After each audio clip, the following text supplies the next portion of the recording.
Alright, ladies and gentlemen, welcome to the video. And today we're going to be looking at my recently acquired Dell Latitude 5491. And before I get too deep into this video, I just want to say that I am a Apple guy, but I still believe in the power and value of the PC. And I think used PCs are often a better deal than MacBooks. To be honest, there's a lot of value in cheap PCs and you can just use them for a long time. So this one is 7 years old. This is made in 2018. I just want to point out that if you're going to buy a used Dell, get one with the last two numbers being 90, or if you get one with the designation 80, make sure it has a 8th gen processor. Just because those are the ones that can upgrade to Windows 11. This one has an i5 processor. It's the i8300H. So it is a quad-core processor, and so it is powerful enough to power this notebook. Here's a look at the computer. So the screen can fold up to here. As you can see on the back, I don't know if you can see that, but it says 5491. It shows the manufacture date and the numbers. And this is honestly a base model, so it doesn't have a great screen. It's just an HD screen. It doesn't have good viewing angles. And compared to more immersive 1080p displays, you might say it looks a little washed out, but it is still a good notebook, a solid notebook. I would highly recommend used Dell Latitude notebooks.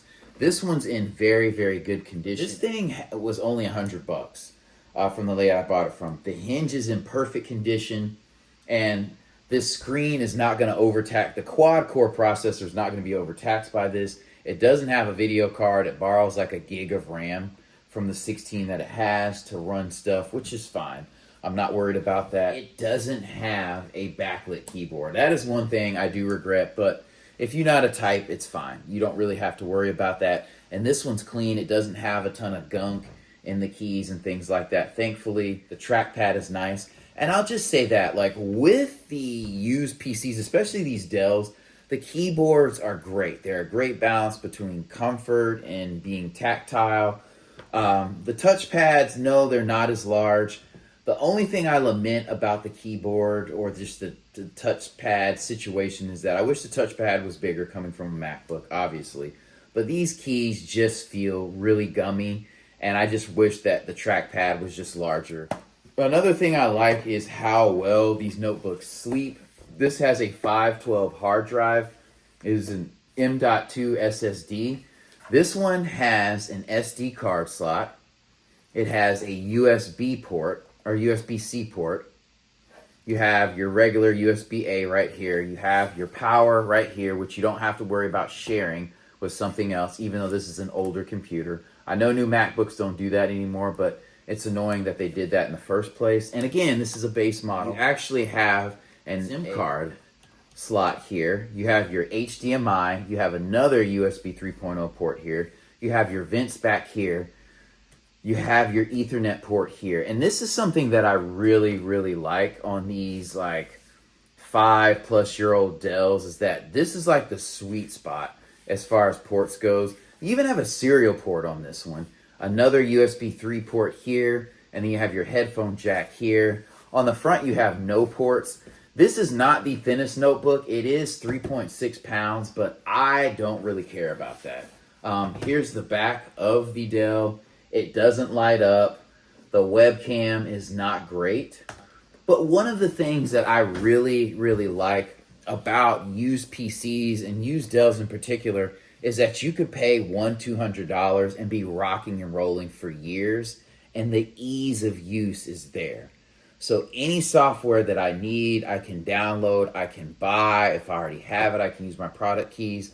One thing that's super annoying about MacBooks is you have to log in, download the software, and if your computer is over 7 years old, or maybe 6 or 7 years old, you may not even be able to download the software. Yeah, the screen is not great, but most of the time when you're using a laptop, especially a 14-inch, I mean, the difference between 1080p and 720, you're going to see, but unless you're doing it side by side, it's really not a big deal. And as far as the viewing angles go, you're going to be looking at the laptop dead on for the most part. And I would just say, like, for the colors being washed out, just choose a darker background so they don't look as much. I mean, this background doesn't look bad, but I'm going to change it to a little bit of a darker background.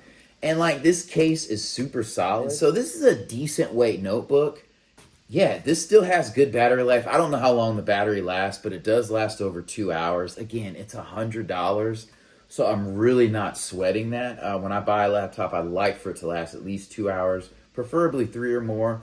But I mean, this thing is 7 years old. One thing I will say is that like the bottom doesn't get hot for me, but you do have an exhaust here. This one does put out a little heat. I mean, it is a quad-core processor, but I love that. So I can watch videos and maybe play some light games on here, and it'll do all right. And it's 7 years old, and it's still powerful. The hinge feels good.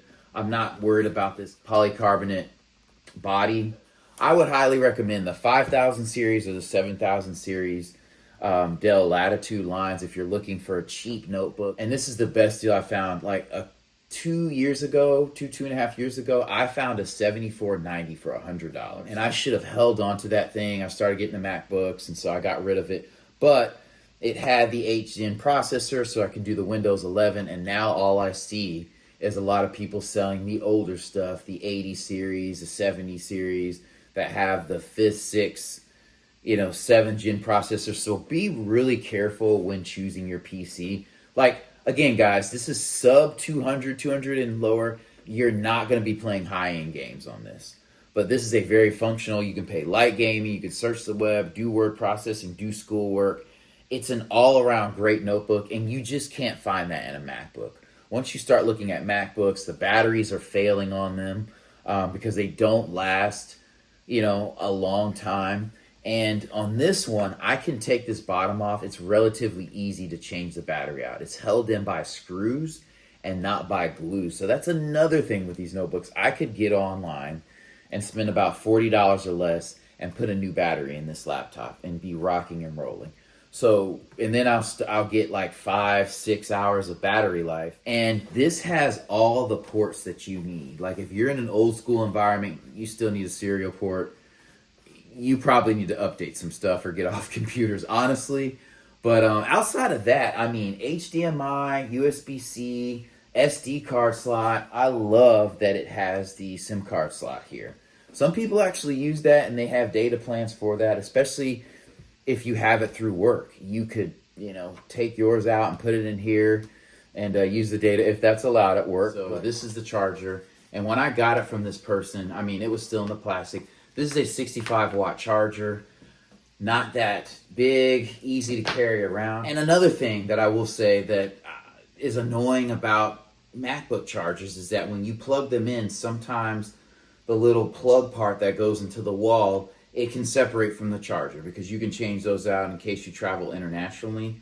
That is super annoying, and you don't get these little lights on the cord so you can see it. My first laptop had the plug in the back, and I always loved this. One of the benefits of having USB-C is that you can charge using like a MacBook charger if you wanted to, or some kind of large charger, 65 watt charger to plug into this side. But overall, I would say this is a really excellent buy. I mean, for $100 and just the utility of this laptop, I'm going to give this thing like an 8.5 out of 10. And you can talk crazy about it. I would give the speakers maybe a 6.5 out of 10. For the price, I mean, I'm going to give them a 7, but they're nowhere near a MacBook's. My 2016 MacBook would, blow these speakers out of the water. These are good. The sound is semi-full. It's not super tinny. It's not the best fidelity, but it's passable. And I think you have to have measured expectations. And if you've never had a MacBook, you're going to be fine with the speakers on this notebook. Like, they're not going to fill a room, but they're loud enough to where if you're in your bedroom cleaning up or doing something, it's going to be louder than your phone and definitely worth it. And this thing is fast for like browsing the web, open word processors, watching YouTube videos, playing light games. It is good. That's what I'm talking about when I say utility. So you can probably find thinner notebooks with better sound, but they're going to be more fragile. The hinges are not going to last as long. These notebooks were built to last, and these are tanks. And so they're not going to be the most flashy, dashy notebooks, but they're going to get the job done. And like I said, it doesn't get super hot. When the fan does blow, you want to make sure it's not blocked. You'll have air coming out. And the webcam is just okay at best. You want to be in good lighting. Don't feel flex when I'm using the keyboard. The screen is plenty bright indoors. Like, I have no complaints about that. Like, I honestly cut it down to like 40% when I'm at home. So again, not bad at all. One thing of note I will say with Windows 11 and with just Windows in general, Microsoft is very, very information hungry. So when you're setting this up, I recommend using the workplace setting to where you don't have to log in with your information. And you can, it makes everything cohesive and you can save stuff and it pulls up your passwords. I get that. And you have access to Microsoft 365, so that may make it worth it. But just when you're clicking through those menus, be sure not to share. Like, there's one that asks about sharing keystrokes. And I don't even remember why it asked that, but it's like they can literally see what you're typing. Like, they were like, it said looking for something patterns. Don't do that. Like, Microsoft asked 10 different questions, basically trying to get a blood sample out of me. And I'm not a fan of that, but it's the world that we live in. All right, ladies and gentlemen, thank you for watching. I'm going to go ahead and wrap the video up here. And I will say I did go on a couple bunny trails, but I'd like to give some context to me buying used computers and just some nuggets and wisdom that I've learned over the years buying things. And one of those pieces is that I try to buy locally now. I love eBay and online stores and different things like that, but I find that a lot of times you're getting a seemingly comparable or better deal than what you may find locally, but the condition is just not there. People will sell computers with cracked chassis or bent frames, and you'll look and see, and they'll say, well, the HDMI port's cracked or the USB port's cracked. And really, it's the whole chassis, and there's a greater issue with the computer. And to me, when you see stuff like that, it lends to greater issues that they don't talk about, like loose screens or just cables that are jacked up that kind of make the display kind of funky. All sorts of different things that have issues. And I find that it's just easier to sort through those things locally. Now, you're not going to find these computers for $100 all day, every day, especially the 7490 that I had before. I recently missed a sale on one of those, but a lot of times you have to be the first one to the post or just, ask questions because people don't list certain specs, and you could find hidden gems that way. In some ways, it's kind of panning for gold, and if you live in an area that's kind of sparse, you may have to resort to going online. That's just been my experience in a pretty decent metropolitan area. But let's go ahead and hop back into the video where I just give a closing point. And thank you for watching. I'll catch you in the next one. All right, folks, and the last thing I'll say about this Dell notebook is this. Dell is pretty much like Apple. Whenever you see me with this notebook out somewhere, you have no idea what I have. A lot of their Latitude line is so uniform and upgraded so conservatively that I could have a 7-year-old one or 4-year-old one or a 2-year-old notebook. And if you know, you know, but if you don't, you just know that I have a modern looking notebook. And that's how it is with MacBooks. I can tell on a MacBook if you have the Apple logo that lights up that it's an older one. Outside of that, it could be anywhere from 1 to 9 years old, and I wouldn't be able to tell the difference unless I saw how thin it was. I could tell it was an Air or a Pro, but still, I love that about notebooks.